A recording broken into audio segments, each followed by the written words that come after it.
Okay, so let's get started tonight. In deference to everyone's time, I'm Rick King, the president of the board of directors of the Three Pillars Initiative. I'd like to also introduce right away Joe Smith, who's our secretary treasurer of the board, and we'll be actually introducing others as we go here.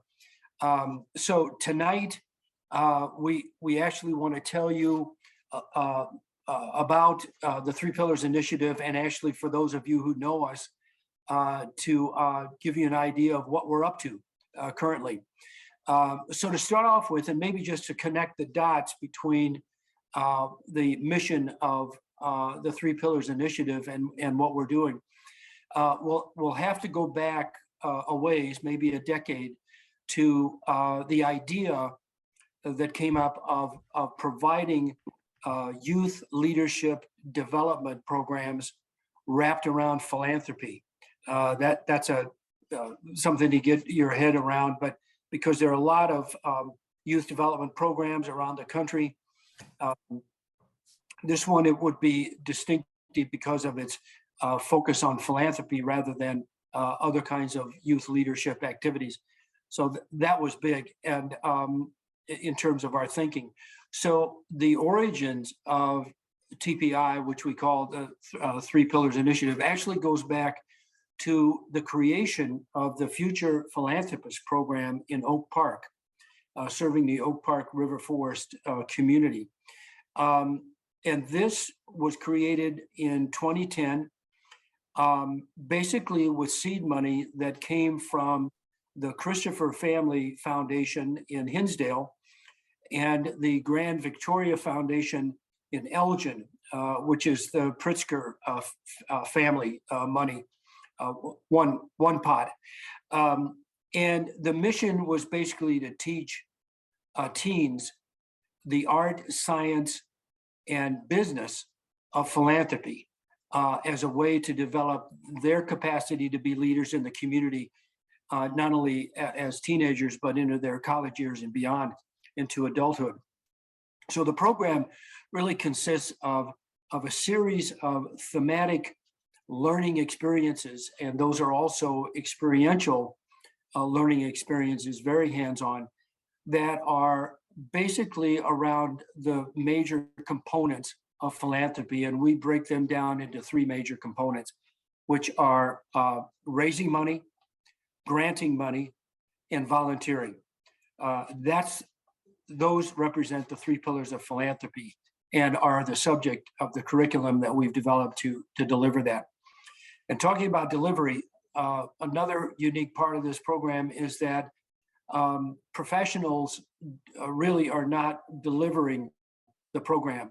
The delivery of the program is by adult community volunteers who serve as mentors. And the mentors make a 2-year commitment to the program, as do the high school students in their junior and senior year, in order to build a relationship that will last beyond the program and hopefully as their philanthropy mentor over time. And so that is a unique part, and one that's worked out extremely well for the Future Philanthropist program. So I mentioned that we started in 2010. What's the last 10 years produced? Well, some numbers. 245 teens have enrolled in the program during that time period. 98% of the teams have completed the program, which means they've gone through both years and have received all of the training and learning that we can provide. They've raised in excess of $582,000 over the last 10 years. That is $500,000 that they have raised. These are not bake sales. This is big time fundraising that the teens learn to do. They've given away more than $255,000 of that money. And because they have set up a charitable fund, and because year over year, these teens raise more money than they grant, they have an endowment now that is funding their grant making. in the total amount currently of $1.2 million. That's been the growth. That growth has come both from the markets, which has been substantial over the last 10 years, but it's also become are part of the fundraising success that they've had. And finally, they've provided more than 2,100 hours of community volunteer service, which is a big part of what they've been up to. The program model, as you can tell, is totally financially independent.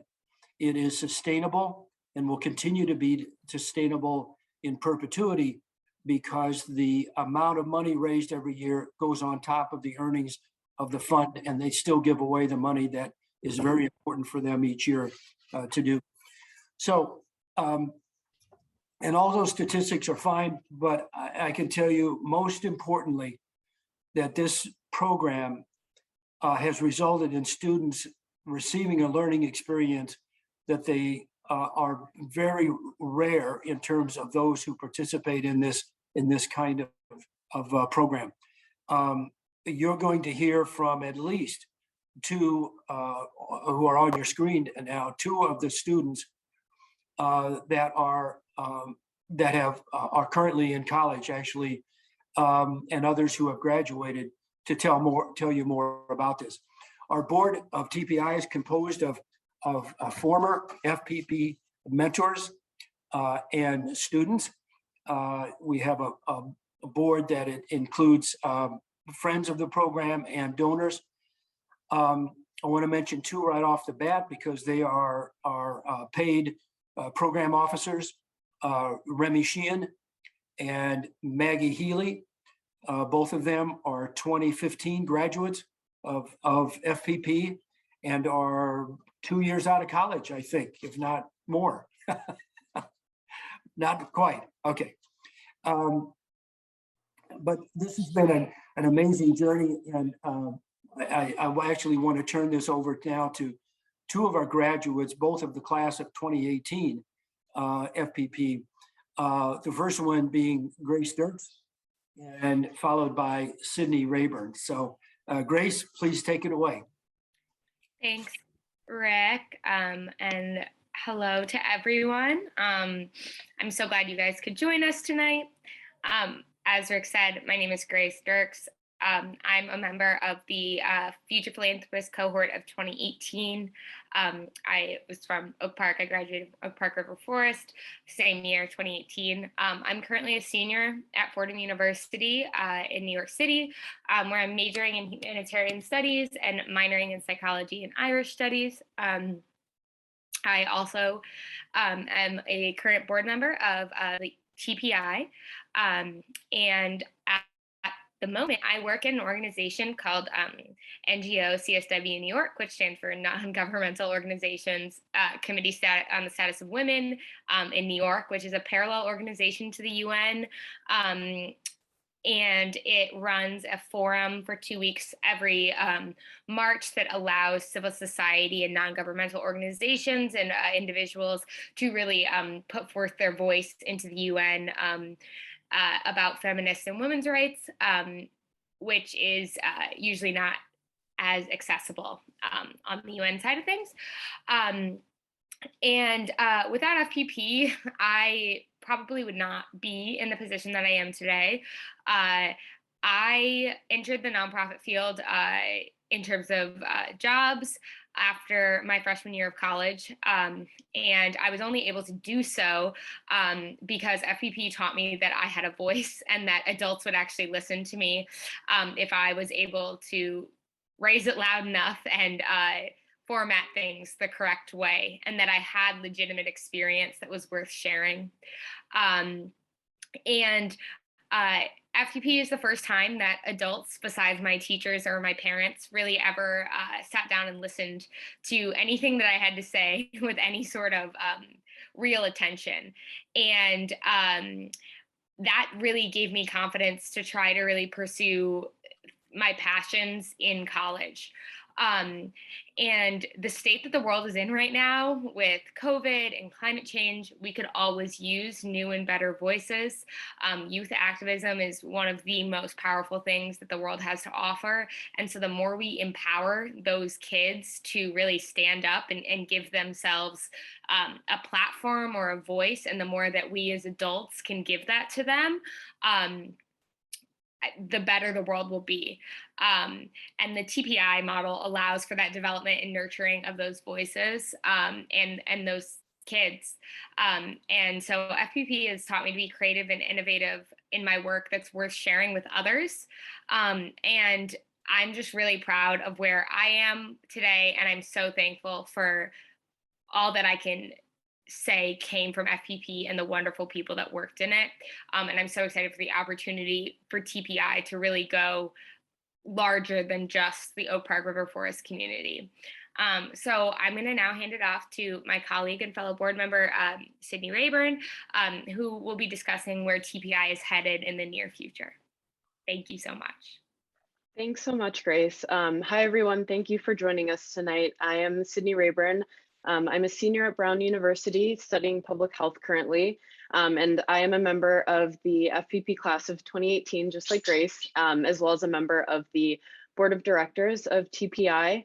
And Grace touched on much of this, but not only did being a part of the Future Philanthropist program expose me to really what it means to be a philanthropist and the practical functions of the nonprofit sector, but it has also taught me such valuable lifelong skills, like how to effectively collaborate in a group setting, how to truly engage in critical thinking.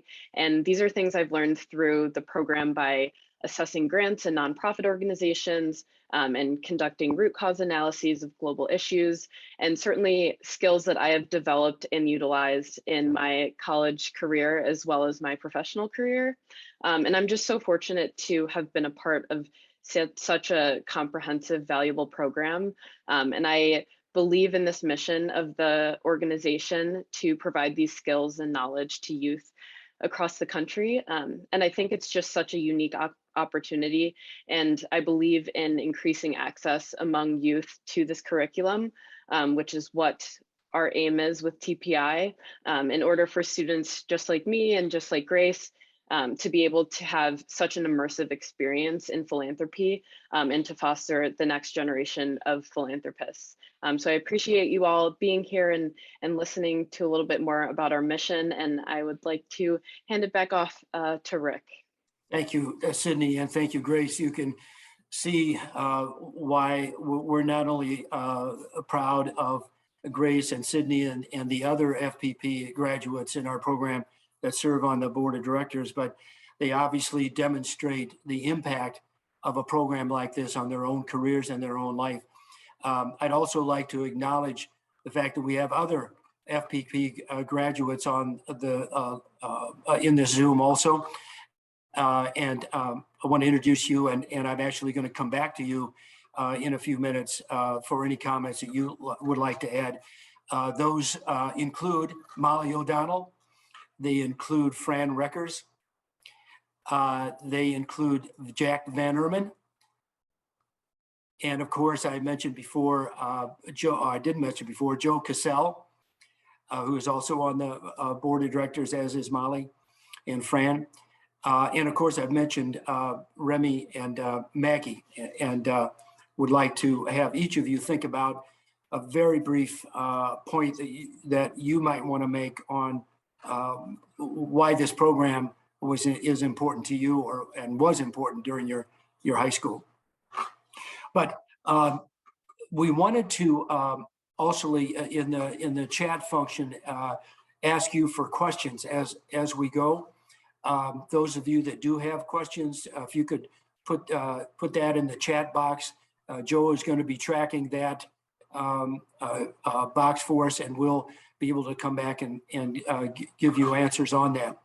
But to begin with, I know we had some at least two questions earlier that came up, and wanted Joe to respond or to read those questions, if you could. That'd be great, Rick. Yes, we had two. When we sent the invitation out, And the first one was, how much startup capital does it take to get a TPI program off the ground? A great question, and the straight answer and quick answer is $50,000 over a 3-year period of time. As I mentioned, that is the seed money required to get the program off the ground. By the second year, and certainly in the third year, the fundraising activities of the program really start to pick up. And so by the fourth year, the program really is operating on a financially sustainable basis. So we don't have to go back to donors year after year to provide more seed money or more capital. In our experience, that $50,000 should be enough money to get this program off the ground. The second question that we had from some folks who contacted us was, how have you evaluated the program's effectiveness? And if so, what have you found? So I guess above and beyond the testimonials that we have here and the difference in these young people, what else have we done to evaluate the program?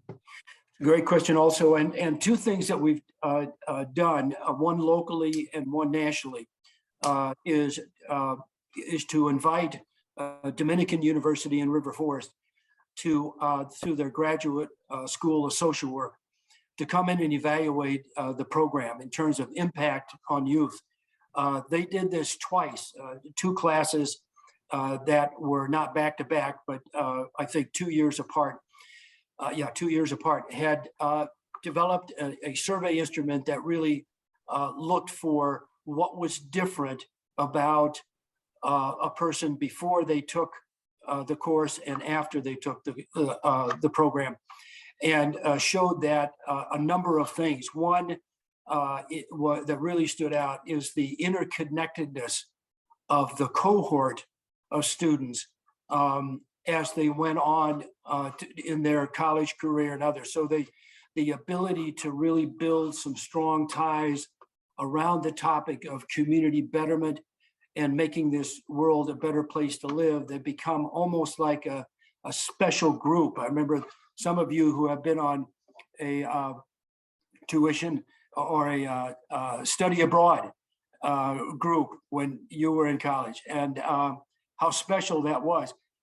Some described it as that kind of special feeling where you want to keep in touch with others as you go. The second area, and this is more national in scope, is that the Lilly Family School of Philanthropy, which is one of the premier schools at Indiana University, has taken us on to develop a longitudinal program that evaluates this program over the years. This just started 2 years ago. We're beginning to collect data now, and it is a program that actually is specific to the TPI model of 3 pillars initiative programs, and will be used with other programs as we're getting them off the ground. And so that is a big deal. We're really pleased to be able to get their support behind us, as I said, because they're a really credible third party that evaluates things the way they are, and we're pleased to have them as part of our team. So I'll stop here for just a second, and ask for any other questions, either live or through the chat.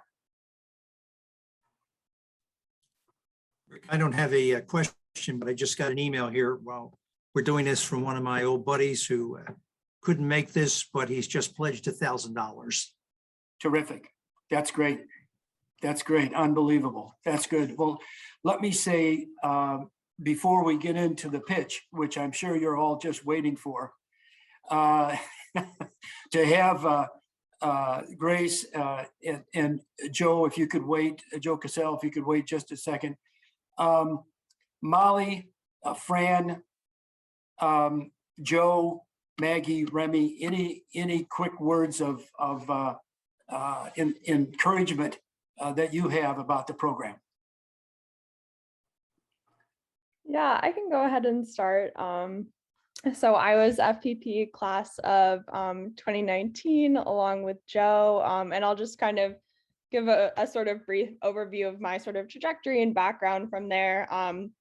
So I went into college, studied environmental science and policy, and I found that not only was the sort of practical experience of FPP of actually making the grants and fundraising really useful, but I also found the curriculum really useful and turned out to be really relevant for some of the things that I did in college. One of the things that I did was helped create a petition and sort of a movement for the university to divest from fossil fuels. And I just found the education that we had at FPP around endowments and how that worked to be, really critically useful. And then after college, went on and now I work for the Good Food Institute, which is a really high impact charity that we focus on sustainable food production.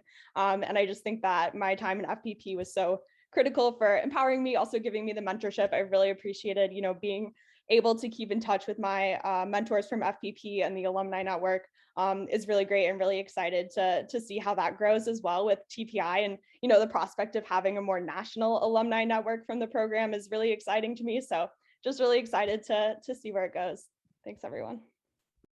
Good. Thanks, Molly. Rick, we have another question here. Okay. And since I bought the good reading glasses, I can read this. What kind of metrics will you be measuring in the longitudinal study, and what are you most interested in learning? Great question. So there are two things that will come out of the study. One is comprehension. In other terms, what have the students actually learned when they're over their 2 years, and how have they used it, how have they applied it to their situation, whether they're still in college or whether they're out in the workforce now. So that's one dimension. The second one is social, and this is a bigger part of it. Some people say it's more of a softer measure, but what we're trying to really get at, and you recall that this program is all about youth leadership development, is developing the skills and the characteristics to really be a leader in the philanthropic sector.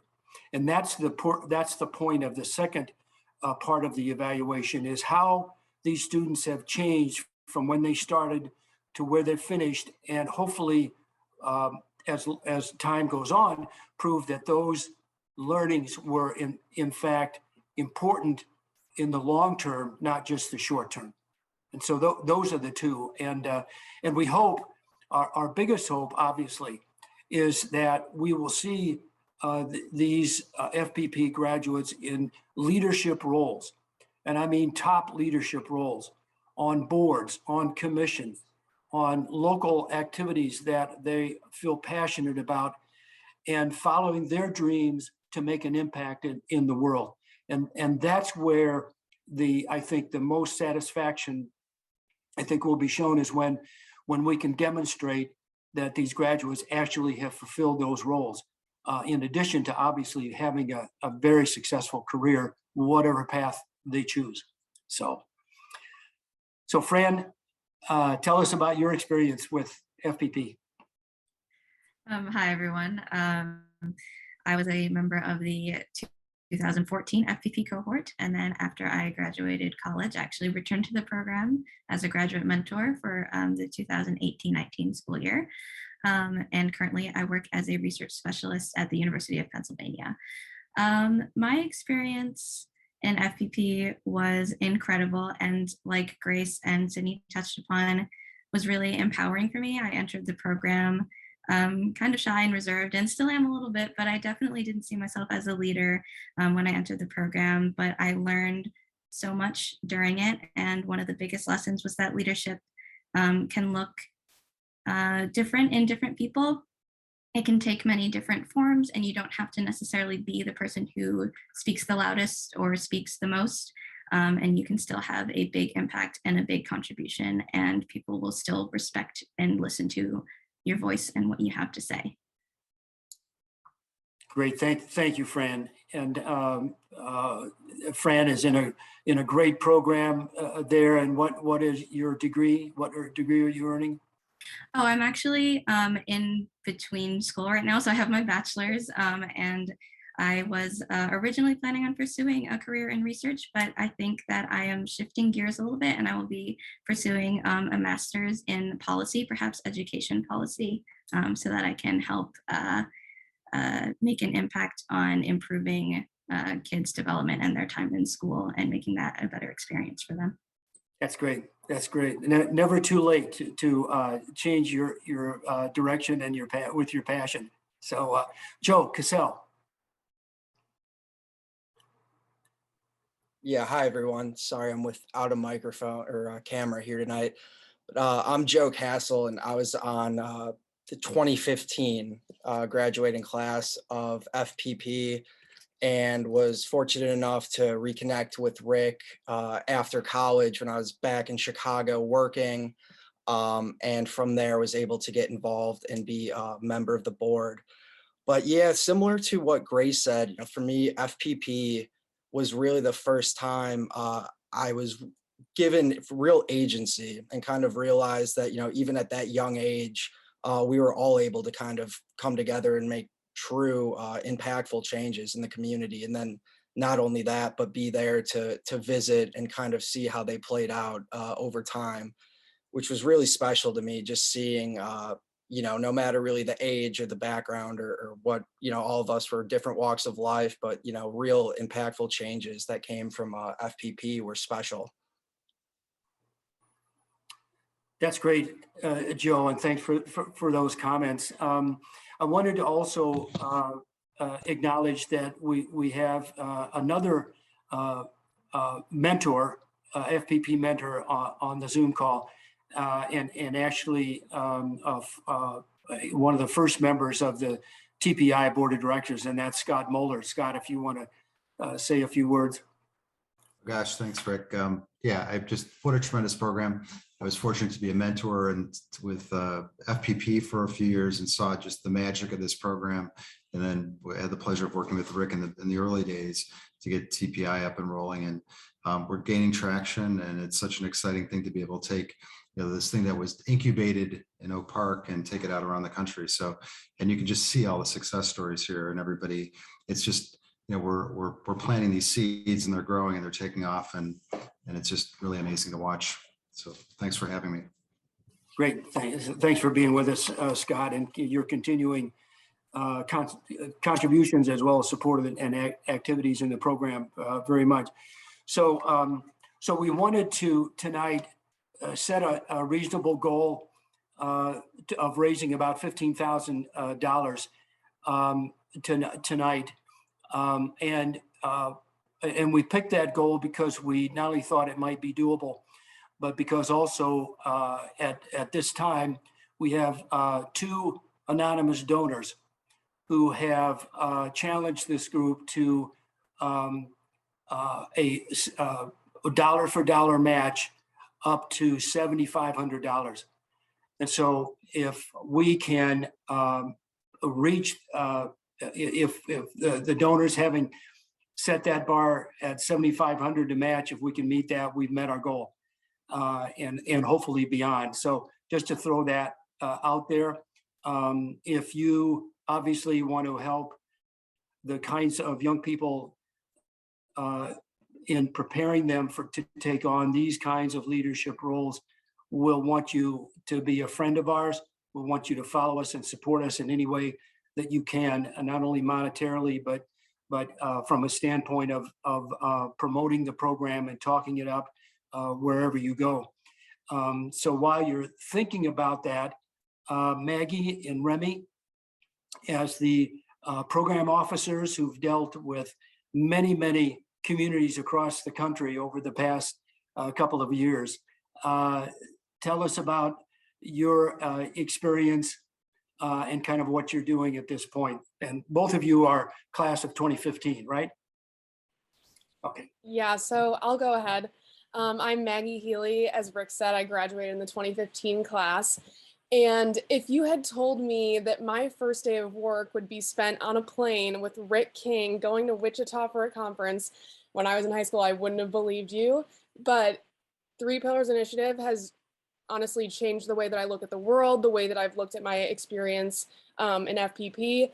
Everything just seems to really have come full circle for me. As Rick said, we've really talked to a number of communities throughout the country, and I have learned so much, especially during COVID. It's honestly been a tough time reaching all these people, as you can imagine, because COVID relief has been top of mind for everyone.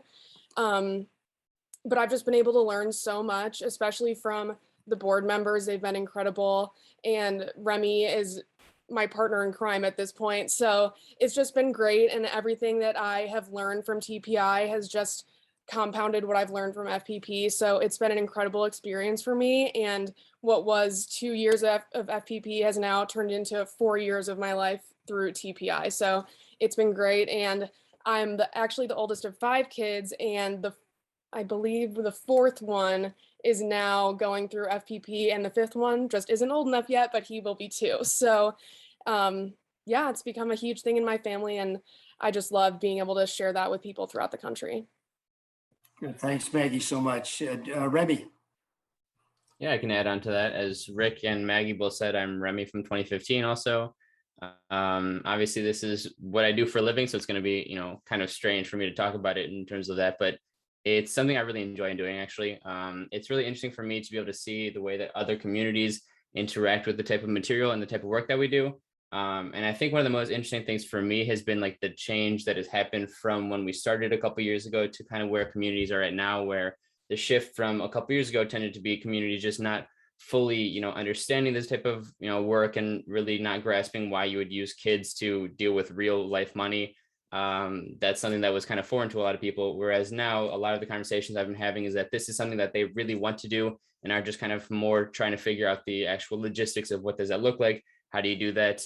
So in a pretty short change, I've seen a relatively, expansive change in terms of the ideologies behind, communities across the country. But then, just being able to see, I like to travel a lot, and I think this is kind of an interesting way of being able to see how different communities really, look at very similar things and how different ideas and, obstacles kind of stand in the way or allow different communities to kind of flourish in that sense. So that's kind of really probably what I've found most interesting in this type of work.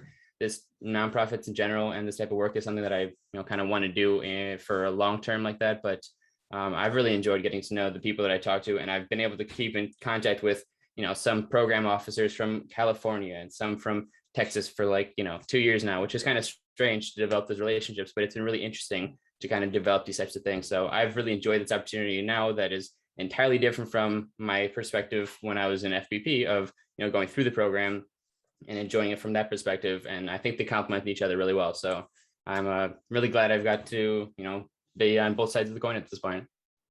That's great. Thanks, Remy, very much. And don't want to forget Jack Van Erman. And actually, Jack is probably one of the, I'll be careful when I say this, one of the older alumni. But Jack, tell us about your experience. Yeah, absolutely. Fran's tied with me. I will say that. Fran and I were both the same group under Joe Smith in the class of 2014. So I've actually been in the workforce for about 4 years now, shifted around quite a bit, but have been able to take what I've learned through FPP in numerous ways. At Syracuse, I was part of the sport management charity auction that we would do year over year. I believe they're in year 15 or 16 now, but they basically host a giant charity auction every year in the backcourt of one of the basketball games through donated items and whatnot. And they're able to take that and be able to turn it into a local group in form of a donation. So they've done Make-A-Wish, Meals on Wheels, and things of that nature. So being able to take my skills from this and be able to fundraise in that way, but also in a more practical way, not even so much in just the ability to give back to the community in terms of fundraising and donating, but being able to market myself, being able to market what I'm passionate about, being able to, whether it's talk about my passions to other people in a light where it's, I grew up in Oak Park my entire life, and being able to tell people when I was working in FPP, like, this is a good reason to give back to this community, is you're raising these kids to not only do great in this community, but help to change the world. And now being able to do that in Houston, Texas, where I didn't think I would find myself if you asked me 6 months ago where I would be. Being able to go to people and say, hey, people were like, you're leaving work early. I'm like, yeah, I have to go to this fundraiser for this program that changed my life in high school. This program that I was a part of in high school that changed my life for the best, because it, like said before me, allowed me to work in groups with people from different high schools where, you get those group settings in school, but how do the different education systems work together? How do the different people from the different parts of your communities work together? How do you all come together for a greater goal? I work on a team with guys all over the world. We have two guys that work in Malta, a guy in Great Britain, a guy in South Carolina, and 3 of us in a Houston office. And how do you get all those guys to work together? And that's some of the skills that I learned in FPP. So as much as it is about the giving back to the community, it's also shaping young people to be leaders, as we've mentioned, in various different institutions in life.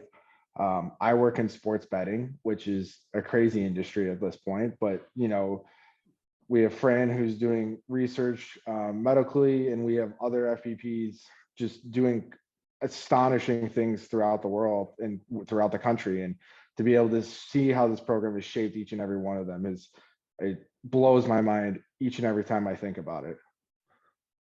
Great. Thank you, Jack. We're at the point, in fact, we're a little behind the point of time-wise, as we tried to promise a half an hour. But Remy, do you want to share a screen, just one last screen that I want to have you go away with actually in this process? And that is to think seriously and passionately about what you've heard tonight, the ability for us to do our job and to expand this very meaningful model across the country is actually something that you can be a tremendous part of and take credit for. And so we are asking you to think seriously and think honestly about what you can do to help us at this point. Again, I bring up 2 of our anonymous donors who will match everything up to $7,500. That will put us at our goal, if that match is met completely, $15,000 tonight. So you have the PayPal link in both the chat as well as on your screen now, the PayPal contributions, if you want to use that to make a donation, or otherwise, if you're of the old school, send a check type of person, make the check out to 3 Pillars Initiative, and that is at Post Office Box 4077, and that is in Oak Park, Illinois, 60303. So I hope you all have enjoyed this. We very much enjoyed having all of you with us tonight, and that will end our program. Thank you so much, and have a great evening. Yes. Rick, before you leave. Yes, Bill. I've given you money on the golf course for 55 years. It only seems reasonable that I give you some money tonight for this wonderful program that I've heard of and talked to you about over the years. Clemmy and I would like to give you $1,000 in your effort, and hope that helps. Thank you, Bill. And we look forward to see you in Arizona. Yes, thank you. And I appreciate that, although I think the golf scores are probably pretty even, but I appreciate your and Clemmy's gift very much. Thank you, Bill and Clemmy. All right, any other shout outs tonight before we end? I guess just happy Thanksgiving to everybody, and thanks for all your help. Yes. Thank you all. Take care and good night. Thank you, everyone. Thanks.